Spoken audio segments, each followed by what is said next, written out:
Welcome to Marrow Masters, sponsored by the National Bone Marrow Transplant Link, Insight Corporation, and the Leukemia and Lymphoma Society. The National Bone Marrow Transplant Link, established in 1992, strives to help patients, caregivers, and families cope with the psychosocial challenges of bone marrow and stem cell transplant, from diagnosis through survivorship. Here's the Executive Director of the National Bone Marrow Transplant Link, Peggy Burkhardt. Welcome, everyone. This series focuses on all things caregiving. We will hear from the experts and the experienced, and trust me, their know-how will offer caregivers and families at every stage of the journey best practices, tips, and most importantly, an abundance of hope. Caregivers will feel their support and compassion. Today's episode features caregiving expert Michelle Bishop. Michelle is a clinical and health psychologist who specializes in working with cancer patients, survivors, and family caregivers. She spent the first half of her career as a research assistant professor at the University of Florida, studying the long-term quality of life of BMT survivors and caregivers. And for the last 11 years, Michelle's been in private practice providing direct psychosocial care to cancer patients and caregivers. Through all these years, Michelle has been a friend and has collaborated with the National Bone Marrow Transplant Link, BMT InfoNet, and Be the Match on a number of projects. Thanks for being with us today, Michelle. Hi, Peggy. It's great to be here. I'm so glad you're focusing on family caregivers. I know when you interviewed the caregivers for this series, you heard some amazing stories and got excellent tips and ideas of how they made it through. Absolutely. What will you be talking about today? Well, I thought today I'd focus on some of the kind of broad brushstroke themes of the caregiver experience and lay out a kind of roadmap focusing on ways to build resilience for the caregiver journey. I'm trying out a new metaphor with you today, but I'm hoping it'll be helpful in framing some of the important aspects of the BMT journey and ways to get through. Tell us more. Well, so we often use the word journey when we talk about cancer and transplant survivorship and caregiving. And I think it's a way to appropriately and correctly acknowledge that the whole experience is more of a marathon than a sprint. It really is more like a long road trip. I love it. So to start, I envision kind of pulling out a big map, if you will, to help caregivers get oriented to where they are in the journey. I think it can be helpful to see where you are in relation to the whole picture. It's, of course, important not to get ahead of oneself and to get too concerned about the future, but I think it's helpful to see that this is a different kind of road trip than, let's say, dealing with a broken bone or a specific surgery. Those events tend to have a beginning, middle, and an end, and then things go back pretty much to where they were.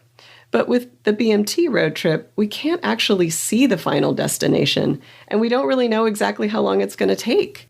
So we need to plan differently and be mindful along the way. So it'll be helpful to understand that there are many roads we may travel to get to the end, and that there will actually be distinct stages of the journey as well. For example, the period of transplant and early recovery at the transplant center, the transition home and ongoing recovery. With allogeneic transplant, there may be additional roads dealing with graft versus host disease. So, as you know, with road trips in general, sometimes they go really smoothly and we get there quicker than we thought. But oftentimes there are a lot of unexpected twists and turns and maybe some roadblocks and delays and even some detours. So it's really important to figure out, how do we build resilience and stamina for a longer road trip? So that's what I thought I'd focus on today in the time that we have. So this is great, Michelle. So where would one start? Well, the first thing I think most people do as they're embarking on the journey of BMT, and certainly it's true when they're about to embark on a long road trip, is that they get information. They do research, they ask questions, they may read about the diagnosis, treatment, what to expect with transplant. They may talk to other people who've been through it. The good news is that there's a lot of great information out there, especially through wonderful organizations such as National BMT Link, BMT InfoNet, and Be the Match. Now, that being said, it can sometimes feel overwhelming with all that's out there, but it's important to remember that you can just focus on what you need to know now, and then can keep going back to those sources as you travel further down the road. Also, typically in the first stage of transplant, the transplant team, they're wonderful purveyors of information and support, and they really help patients and caregivers navigate the different aspects of transplant and the early recovery phase. There's a lot for caregivers to do during this phase. There's a lot of planning, organizing, and arrangements to be made. The family may have to physically relocate to the transplant center for a period of time, figuring out work and childcare. But hopefully they're getting a lot of support from family and friends with food and errands and transportation and different things that they need. Sometimes it can be really stressful to field all the calls from family and friends about how the patient is doing or what they can do to help. So there's some great tools out there like Caring Bridge and Meal Train, lots of helping hands. These are internet-based technologies that one can use to communicate with their support team to help the support team help them. It's also a time when the caregiver is often in the role of patient advocate with the medical system. They're the patient's voice and the spokesperson. Caregivers talk about how they end up learning all kinds of things, essentially being trained as nurses, learning to monitor symptoms and manage medication as they prepare for the next stage of the journey when the patient is released to go home. At this point, the caregiver really kind of slides into the driver's seat, if you will, as a lot of that direct care and monitoring falls more squarely on their shoulders. It's also really important to recognize that family caregivers are not just caregivers. They're also members of a family that's going through cancer and transplant. They're on this road too, as a wife, mother, sibling, husband, with the patient. It's not the same thing as being a professional caregiver who might come in, provide care, and then go home at the end of the day. The family caregivers are going through it too, and so sometimes we call them co-survivors or even co-patients. And so it's important we don't lose sight of that there are a lot of feelings that may come up for caregivers, fear, worry, anxiety, uncertainty. And there's not only new roles in terms of caregiving, but there are changing roles in the family that are happening as well, like switching from kind of equal partners to the nurse-patient role. So it's important to acknowledge that aspect as well. And it's all the more reason to think about ways to build resiliency. Michelle, I couldn't agree more. I have to tell you, Peggy, that in doing this work for so many years now, I am continually struck and honestly in awe of the incredible resiliency of the human spirit, of patients, of caregivers, of families, of communities, as they rally around to get through and even to thrive in these really difficult situations. So, Michelle, let's elaborate on that a little bit. What do you mean exactly by resiliency? By resiliency, I mean a kind of buoyancy, if you will. It's the ability to weather storms, to ride things out, to bounce back from challenge and adversity. And there are lots of different factors that contribute to resiliency, but today I thought I would focus on kind of 5 key aspects of psychological resiliency that I thought were important in the context of the BMT journey. Great. So the first is related to, kind of for a lack of a better word, confidence. So it's really about building a confidence or competence base that we draw from that helps us to persevere. So we, of course, don't start out that way. We start out pretty scared, pretty nervous, and, it's a big unknown, and we're naive to the process. But amazingly, over time, and really generally pretty quickly, families, and caregivers in particular, really start to build a confidence base and a competence in these new roles. So how do they do this?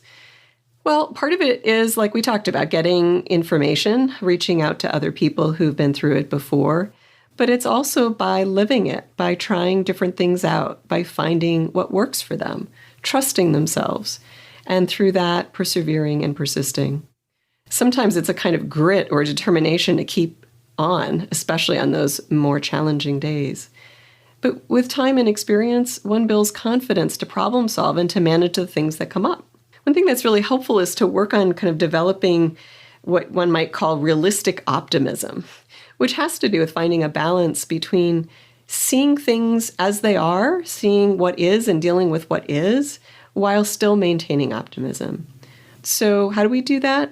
Some of it is, like I said, through gathering information, going through it, learning on the job, but also through another aspect of resiliency, which is social support and social engagement. Yes, Michelle, social support is so important. I never really thought about it as an aspect of resiliency. Can you elaborate on that? Absolutely. And really, I can't emphasize the importance of social support enough. As we've been saying, this is a long journey, and it can be a tough journey at times, and it isn't one that really anyone can do alone. Social support is one of the keys to being able to go the distance. And there's so many great sources of support. There's no reason to do it alone. Sometimes caregivers are reluctant to reach out for help or to receive help. But not only is it helpful and it makes a difference, But one can think about it that it's also a gift to others when you allow them to help. You know what it's like when you want to help others and how good it feels when you can make things a little easier for them. So when you let someone else do that for you, you're really giving them a gift. You're letting them in. I will add a little tip here that often friends and family may say to the caregiver, so let me know how I can help. And that can be hard. It sort of, puts the burden on the caregiver to come up with and go back and ask later for something, that they might need help with. But, one little tip is to have a list ready, or even better yet, post the needs that you might have ongoing on your Caring Bridge or Lots of Helping Hands website. You can give people choices, but when you're kind of ready with things, it works better for both of you because really they don't know what you need and they really do want you to tell them. That helps them. And then it helps you because you actually might get the help you need. That sounds good. So there are lots of great sources of support. It's really kind of multi-layered. Of course, there's hands-on support, getting help with food and errands, lawn care, childcare, pet care, respite, for getting a break, having someone stay with your loved one while you run errands or take a break yourself. All those things are really helpful in terms of the hands-on kind of support. But there are other kinds of support too. It might be having someone to talk to. This is actually a true story. And I think, Peggy, it might be similar to what one of your other caregivers talked about. When my dad was in the hospital for an extended period of time, a friend of mine just showed up in the waiting room and texted me that she'd be there for a while if I felt like talking. I didn't think I did, and I probably wouldn't have asked her to come. But when I went out to say hi and thanks for coming, we ended up talking for 20 minutes, and it felt really good. So, sometimes it might feel good to talk to somebody, and that's something you can let them know that they can do for you. Sometimes it's really helpful to talk to somebody where you're not talking about the medical stuff for a change. Sure. Or maybe sometimes talking to another BMT caregiver who's been through it before. So on that note, I will say there really is no substitute for talking to someone who gets it, where you don't have to explain.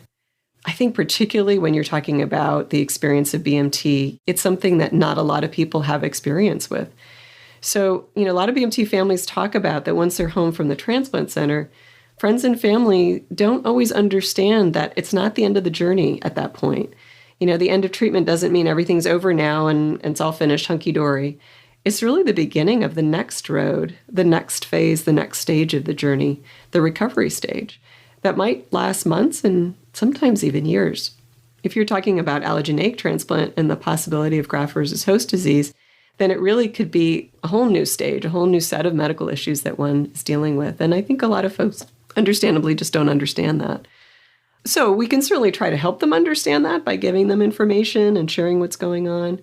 But I will say this can be an especially good time, especially a good part of the time in the journey to talk with others who've been through it because they get it and you don't have to explain. Another kind of social support to think about is talking to a counselor or a therapist. And I think this is especially true for the caregiver because there's a lot riding on their shoulders and they may feel reluctant to get help. Often caregivers feel guilty if they have feelings of fatigue themselves or feelings of fear, sadness, frustration, anger, depression. They may be very focused, of course, on their loved one and not taking time for themselves. They may not want to burden the patient with their feelings. But I think having an outlet where you can talk through things, some scheduled me time where you can process feelings of their own losses, their own fears and worries and get support or help with problem solving can really make a huge difference. I'll say. So that leads us to the third resilience factor, which is self-awareness and self-care. Oh, yes, Michelle, self-care. We all know how important that is. So it did occur to me that we could have devoted the whole podcast to this one issue because it is so important. And really, there's so much to it. It's hard to overemphasize this one enough.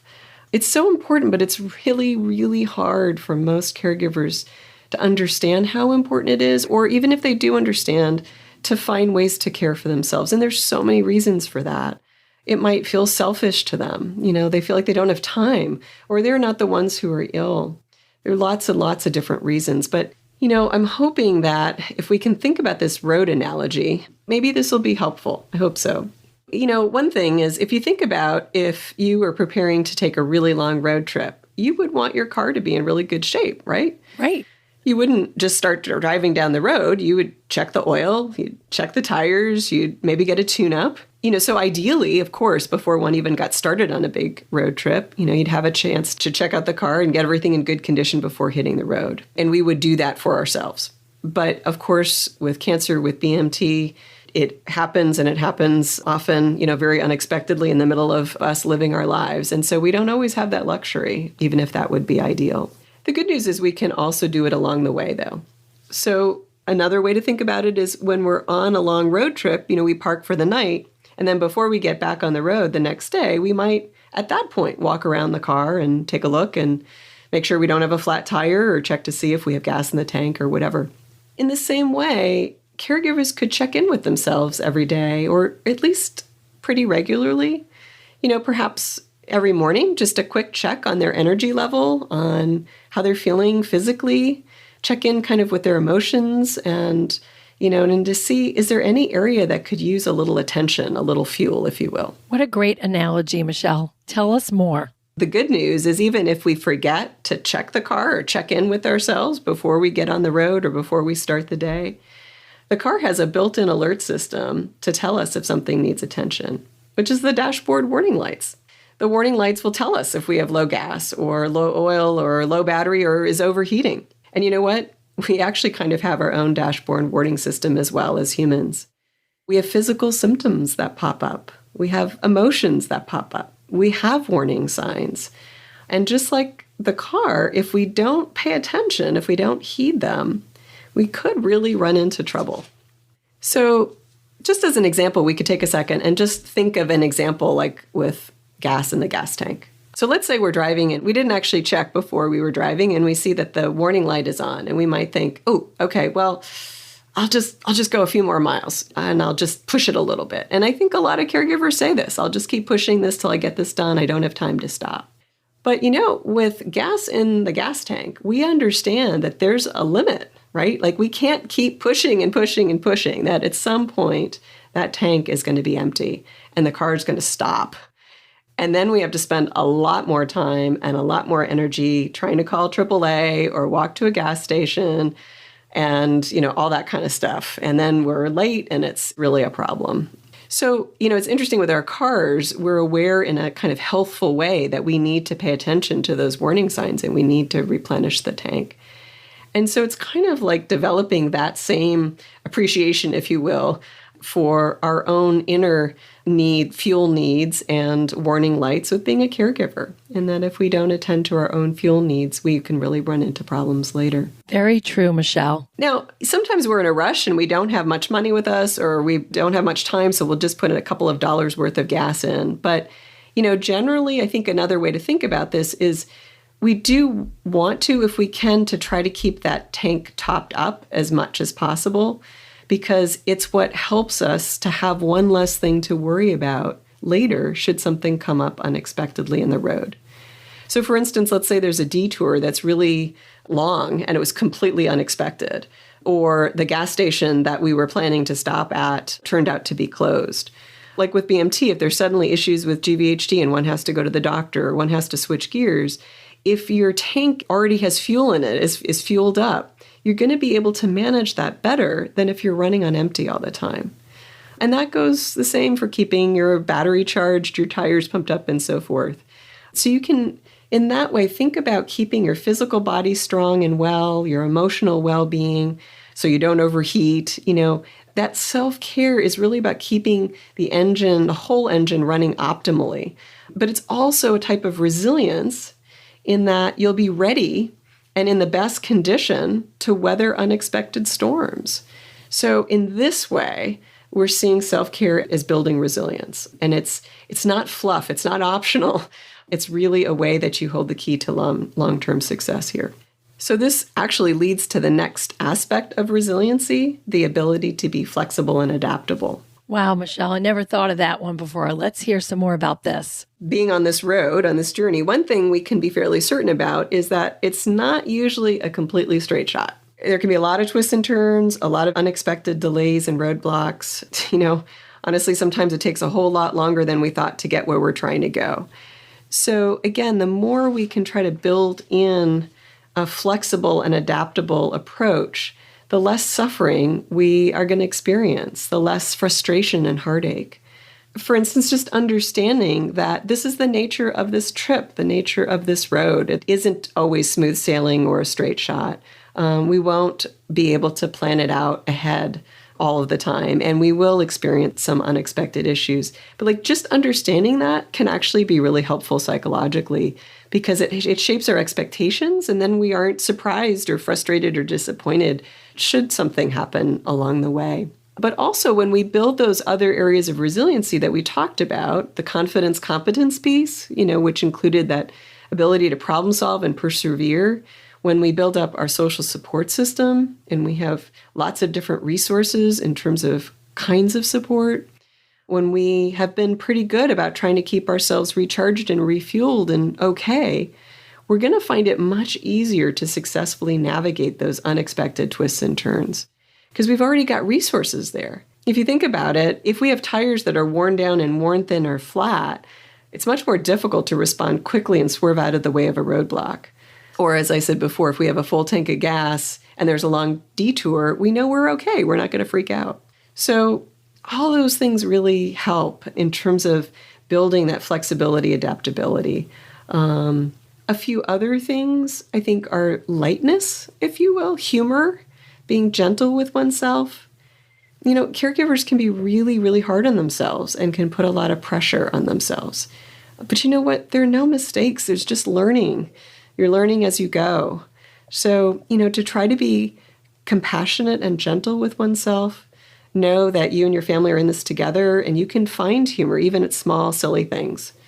Just understanding that this is part of the journey, so kind of embracing it, if you will. So sometimes it doesn't go the way we expect and it takes longer than we think, but really working to be kind to oneself and patient and gentle and sort of build tolerance and honestly take a lot of deep breaths in order to continue on. This is just so true. We see it all the time with our mentors and our caregivers, and I just can't believe how right on all of this is for their journey. Keep on going. We want to hear more, Michelle. Okay, well, we're at the final one now, but I have to say it is amazing that along the way, and this again speaks to this human resiliency, that like on any long road trip, even if it's longer than we thought and the scenery wasn't great and the road was tough and we feel kind of beaten up, I think we can almost always notice and remember bright spots along the way. Mm-hmm. Sometimes we need to just stop for a moment and get out of the car and pull out that map that we talked about in the beginning and take a look and see, where are we at now? Where are you at now? Look how far you've come. Notice those milestones you've passed along the way, how much the patient has recovered, or how much you've grown. Perhaps you feel like, gosh, I never thought I could do this, but look at me, I have been able to. Maybe it's remembering some kindnesses along the way, a special nurse, a neighbor who did something special, some little blessings or bright spots, ways that you and your family have grown. Finding a sense of meaning or purpose, drawing on faith or something larger than ourselves is a huge aspect of resilience. And amazingly, we can actually really enhance this. We can check in with ourselves, just like we can check in with ourselves in the morning and attend to our needs and self-care. One thing we can do is check in with ourselves at the end of the day and sort of see, are there any positive things we can notice, no matter how small? Are there ways that we can acknowledge that we did okay? We came this far. We can feel good about something we did. We can think about things we might be grateful for. And especially in the face of adversity, this really can make a difference. Absolutely. So I know we're coming to the end. So just to take a moment to recap, I do hope these things might be helpful for folks, no matter where they are on their journey. But, for them to be able to see this roadmap and to understand that it's a little bit of a longer trip oftentimes with lots of twists and turns, but with confidence and perseverance that will grow with time, that with social support, different kinds of social support, and building community and understanding and realizing you're not alone, by really taking self-awareness and self-care seriously and understanding what an important role you play on this journey. You are the vehicle, really, and that you taking care of yourself really does affect everyone else in positive ways.